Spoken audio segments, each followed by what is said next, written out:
అస్మద్గురుభ్యో నమ. శ్రీమతే రామానుజాయ నమ. ఈరోజు మంచి మాట. అహం అనర్థహేతువు. అహం అంటే నేను, అహంకారము అంటే తనకు తానే ఆధికత్వాన్ని ఆపాదించుకోవడం. అధికారం సంపద ఉన్న మనిషి తనకు సాటి ఎవరూ లేరని, తనకు మించిన శక్తిమంతుడు లేడని అహంకరిస్తాడు. ఈ మిడిసిపాటే మనిషి బలాలను శక్తులను నిర్వీర్యం చేస్తుందని ఆర్షవాంగ్మయం ఘోషిస్తుంది. వినయ సంపన్నులకు విజయాలు సిద్ధిస్తాయి, అహంకారులు అపఖ్యాతి పాలవుతారు. శ్రీరాముడి సుగుణాలలో అహంకారం లేకపోవటం ఒకటన్నది వాల్మీకి మాట. శ్రీరాముడు గురువుల పట్ల మాత్రమే కాక అందరితోనూ వినయ విధేయతలతో ప్రవర్తించాడు. ఏ ఒక్కరి దగ్గర అహంకారాన్ని ప్రదర్శించలేదు. రావణాసురుడు అహంకారానికి ప్రతిరూపం.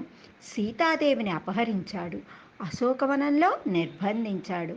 మండోదరి, విభీషణుడు మొదలైన వారు ఎన్ని నీతులు చెప్పినా వినలేదు.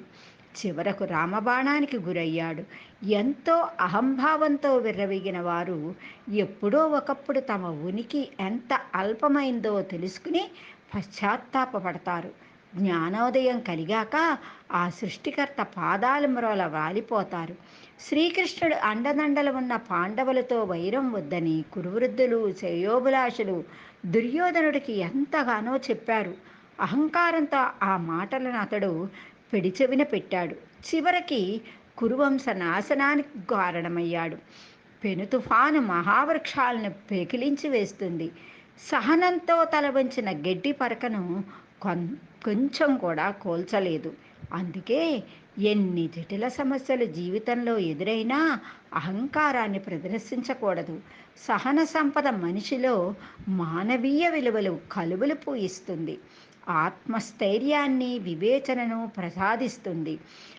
అహాన్ని దహించి వేస్తుంది. శ్రీకృష్ణుని చేతిలో ఉన్న మురళి గొప్పతనాన్ని తెలుసుకున్న గోపికలు, నీవు ఏం పుణ్యం చేశావు మా శ్రీకృష్ణు వశపరుచుకున్నావు అని అడిగారు. మురళి వారితో, నాలో ఏమున్నది, ఏమీ లేదు, ఖాళీ గొట్టాన్ని, అంతా వదులుకున్నాను, అందుకే ఆయన నన్ను పట్టుకున్నారు అన్నది వినయంగా. అహంకారాన్ని వదిలితే చాలు, భగవంతుడి చేతిలో పనిముట్టులైపోతాం.